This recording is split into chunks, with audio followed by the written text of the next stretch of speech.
Nissel is Dean of Students at Yeshiva University, as well as a very highly regarded child psychologist. Dr. Nissel's topic, as was alluded to by Rabbi Stel, communicating with our children and ensuring that those messages, both verbal and otherwise, are in fact received. Dr. Nissel.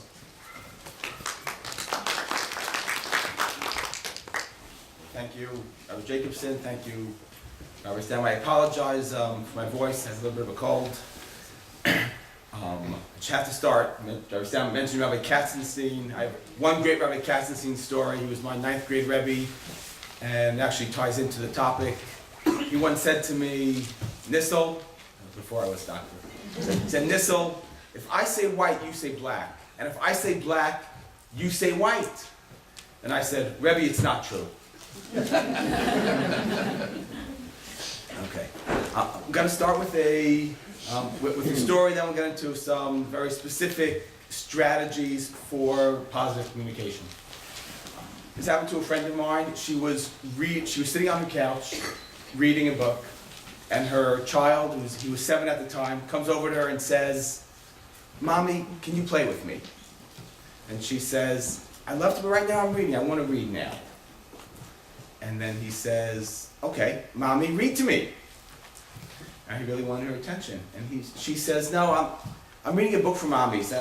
I want to read my book. I don't want to read your book right now. And he says, what are you reading? It happened to have been a parenting book. She says, I'm reading a book that's going to tell me how to be a better mommy. And he says, if you played with me, you'd be a better mommy. So you're all here tonight for this parenting workshop. Why aren't you home playing with your kids?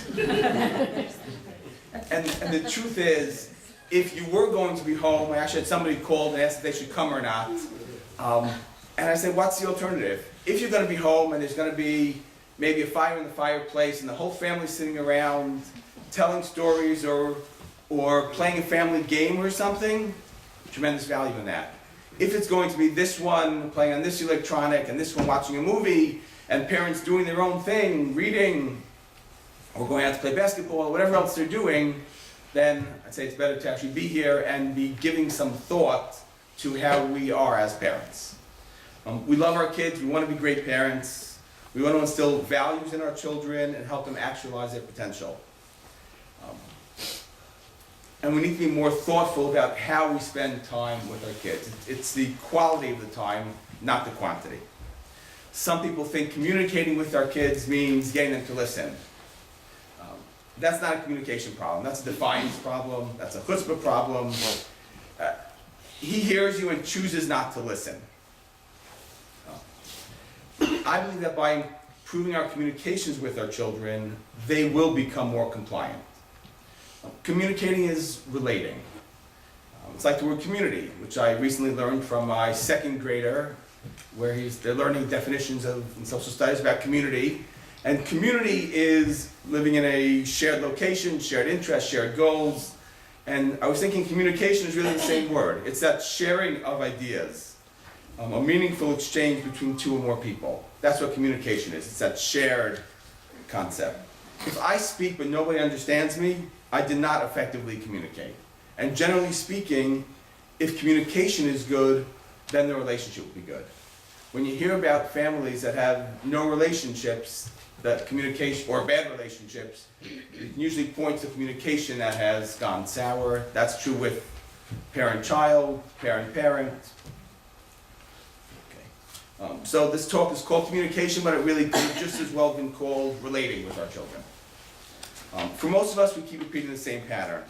And we get frustrated when we feel the relationship is not going right. If we feel our kids aren't talking to us, they're not sharing what's on their mind, then as much as we like to change them, we really have to be the ones to change. We need to change the way we speak with our children, the way we listen to them. If we respond to our children differently, then we can expect to see change on their part as well. Rabbi Sam touched upon this, reacting versus responding.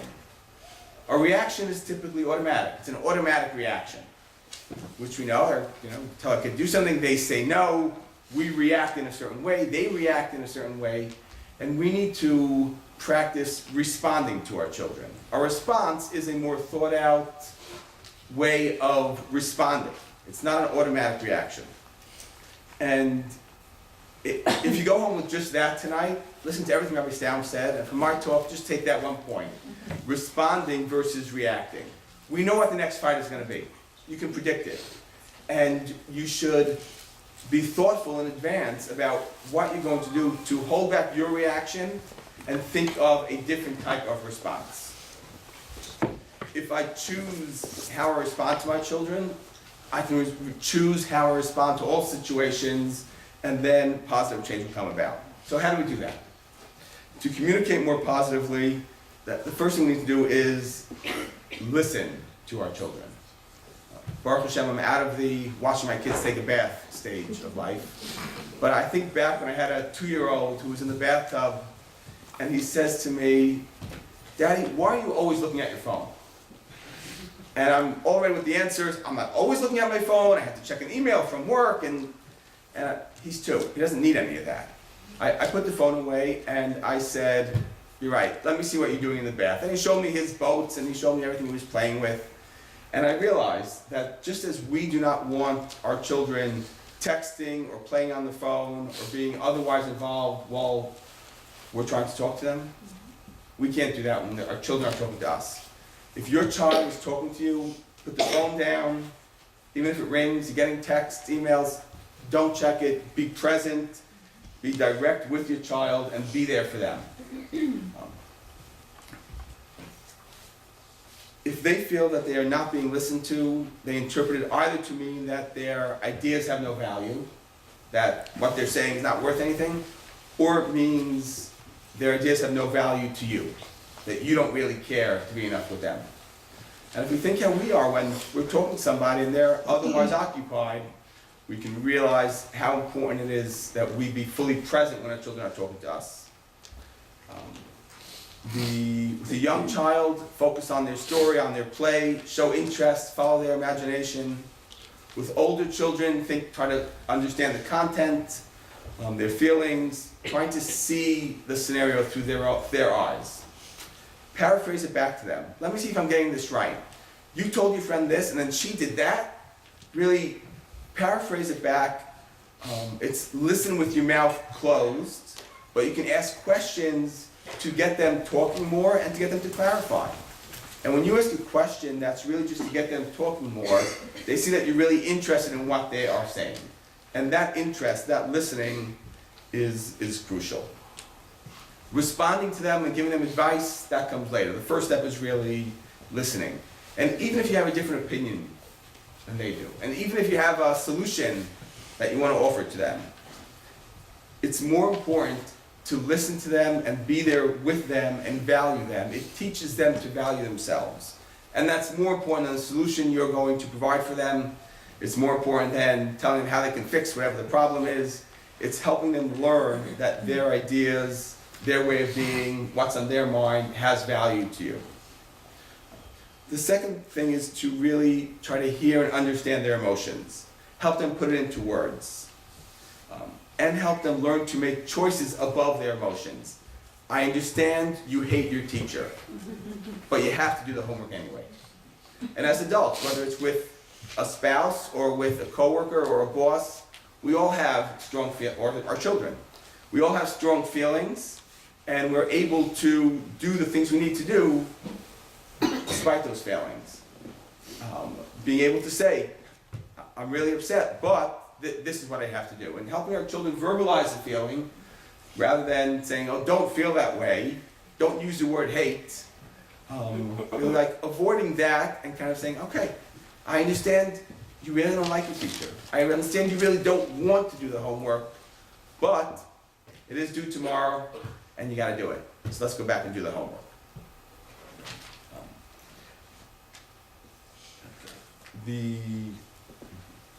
When there is a conflict, it's important to work on one problem at a time, not bringing back everything else in the basket from previously. Teach creative problem solving. Look at the problem together and try to figure it out, doing a lot more listening and hearing and encouraging them to come up with the solution. If we jump in to solve their problems, they get the message that we don't think they can figure it out. They become more dependent rather than independent. And they get the message that we don't trust them to solve it their own way. We're going to solve it for them. Even when that's coming from such a good place that we want to solve our children's problems.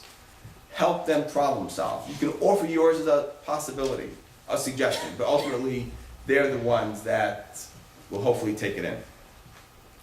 Teach and model flexibility. In my practice, when I see parents come in and their problem is their child's very inflexible, I'll often ask the parent, which one of you does he get that from? I think back to one parent this man was upset at his son. They got into a huge fight. The son, who was a young boy, said the sky is green. And the father said the sky is blue. And the father could not understand why his son was so rigid and so inflexible to not listen, because everybody knows the sky is blue. And it was a huge fight. But we have to model flexibility. You don't have to agree that the sky is green, but you can certainly say, I think the sky is blue, but if you think the sky is green, okay, that's okay too. This is a young child. Last time I checked, the SATs didn't ask whether the sky was blue or green. And at some point, they'll learn the reality that the sky is, in fact, blue. But fighting with the 5-year-old over the sky is blue or the sky is green is not going to do anything for your relationship. It's not going to do anything positive for your relationship. And everything we do should have this kind of notion of how does it affect the communication, the shared expression, the us. That's more important than the specific content that's being discussed. Be polite. The rules of basic respect and decency apply to children as well. That's one thing on the chutzpah angle, how parents speak to each other and how parents speak to their children. If they're put downs going from the parent-child, that's a recipe for chutzpah because the child's going to give it right back up. And in a stronger way, usually. So we should be aware of negative communication, sarcasm, put-downs, name-calling, blaming. These all serve to make the child feel rejected and unloved. And even when it's kind of being said in a joking manner, I mean, there's a place for jokes, but children often take things literally. When a child is so angry and thinking about, I'm going to run away, and a parent says, good, then we'll get some peace and quiet around here. And the parent's joking, 100%. But the child, part of the message is, yeah, I don't want you around here either. And our children need to know that we love them, we're there for them, and we don't want them to run away. Nagging, which is repeating the same thing over and over. Lecturing, giving a lot of information without really listening to their opinion or their thoughts on it. They both result in a child totally tuning out. Like that cartoon that was mentioned, totally tuning out. So they're not hearing it. You can go on with that lecture or nagging, but they're not hearing it. If we are more responsive about how we're going to get that message across, if we're thoughtful about it, then we could actually accomplish our goals of getting the message across. You can't interrupt them. Let them finish what they're saying and ask the same for you. And if they're interrupting you, call them on it. You know, I listened to you, now I'd like you to listen to me. You're building that shared respect for others. It's okay to criticize a specific behavior. Not only is it okay, it's important. We have to do that as parents. But we need to do it without criticizing them. Criticizing them, again, leads to lower self-esteem and an attitude we see too often, which is, why should I bother trying? Nothing's going to be good enough. It hurts when I hear it. It hurts to even say it, but many children feel their parents are disappointed in them, do not love them, and it's really important that our kids feel that we are proud of them. For whatever they're able to do, if we are proud of a higher mark, or just forget about the grade, just that they studied and put effort into it, and we're proud that they took it seriously and they really tried to do their best, that is going to do a lot more for getting the grades to go up than it is beating them till they study more.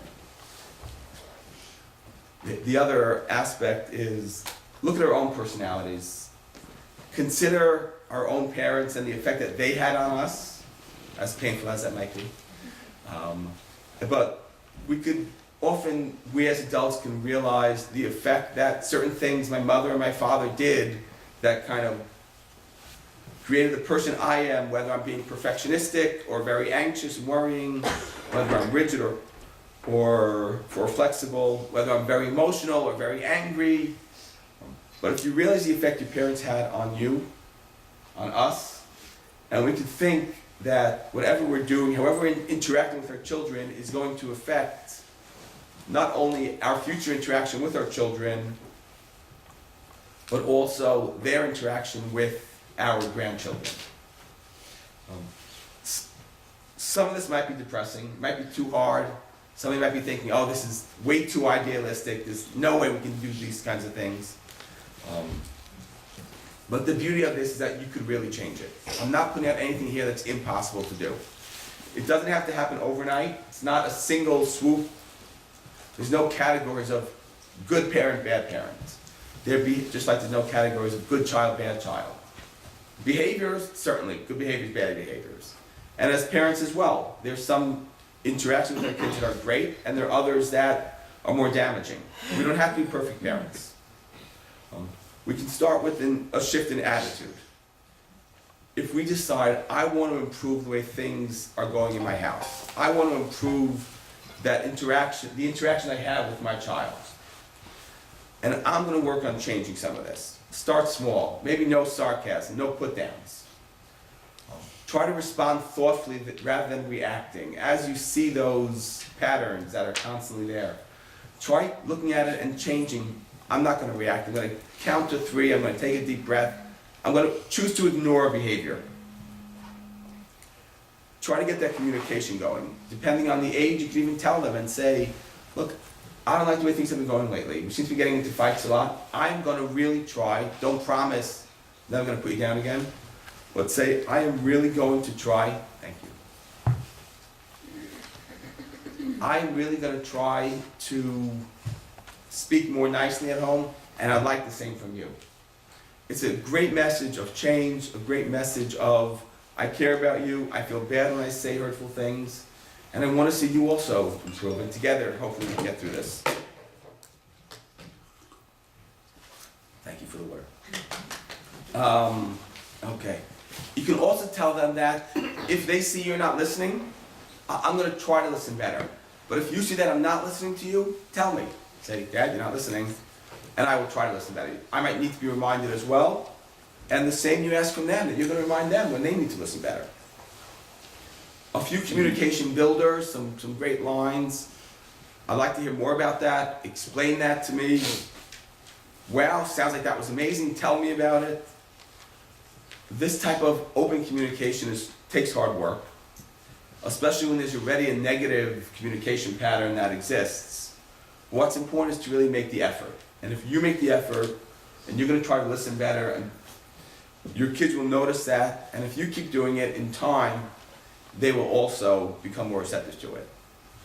The research shows there's one factor that is more protective on children than any other.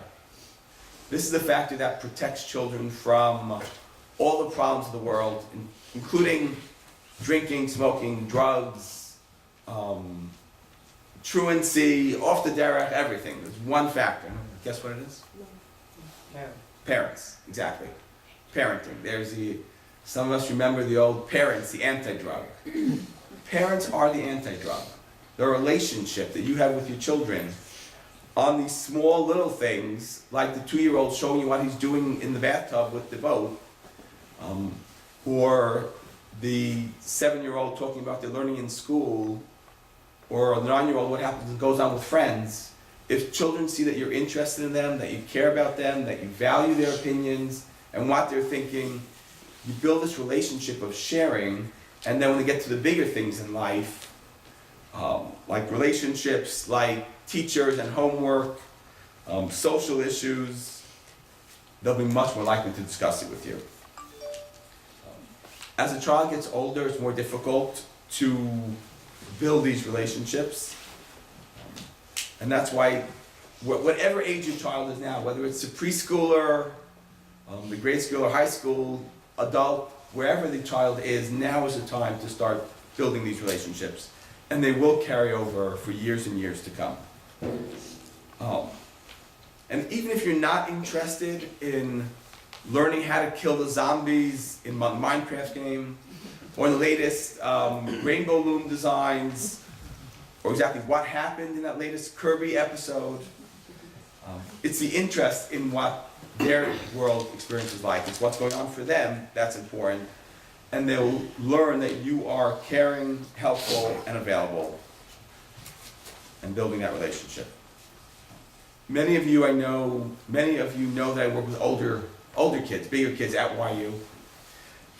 And when we have a college student and we tell him, have you discussed this with your parents? You really should share this with your parents. Maybe it's their own personal struggling with anxiety or worrying.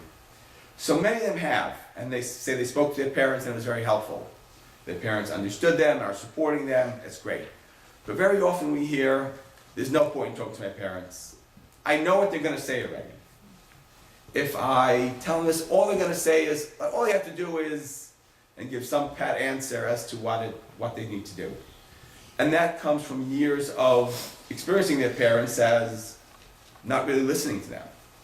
And I see the effects on these young men and women of parents that were not able to listen and have not listened. And even at YU, on the first day of check-in, I do a parenting workshop about listening to your college-aged parents. Because it's an ongoing process, one we can always improve at no matter what age our children are now. Okay. If you are calmer in dealing with them, they will be calmer. Just to review, we mentioned quality, not quantity. We said listen to our children, put the phone away, really be present with them. If you're able to choose an hour at night, or 2 hours a night, to say, I'm leaving my phone in the bedroom and I'm present with my family without any phone, I think it's an amazing thing. Trying to understand our children, even if you don't really care about the content they're talking about, try to understand their experience. It's not only the things you're interested in, it's even the things you're not interested in. And they know that you don't really care about Rainbow Room. But they need to share with you, and you need to pretend that you care. Respond rather than react. We mentioned negative communication, the put-downs, the harsh joking with them. The importance of parents the anti-drug, and that shift in attitude of, I'm going to try to be a better parent, I'm going to try to respond more softly, I'm going to try to really listen and understand what their experience is. And it takes time. They're not going to turn around on a dime and you do this for 3 days and come back and say, hey, I tried it, it's not working. If you put the time in and you really try to listen, it takes time for them to see that you mean it. And when they see that you are really interested in them and you want to listen to them and want to understand what their experience is, they will be much more likely to share with you. Good communication builds the good relationship. This will allow them to be more helpful at home, to feel better about themselves, and ultimately to be emotionally healthier individuals, which is really what we all want for our children. I just want to thank all the coordinators, the administration, the people that set up all the food, and thank you all for coming. It's really wonderful to see such a great turnout from the community, and hopefully we can all take something, a little bit of this back home and be able to practice parenting our children. Hi.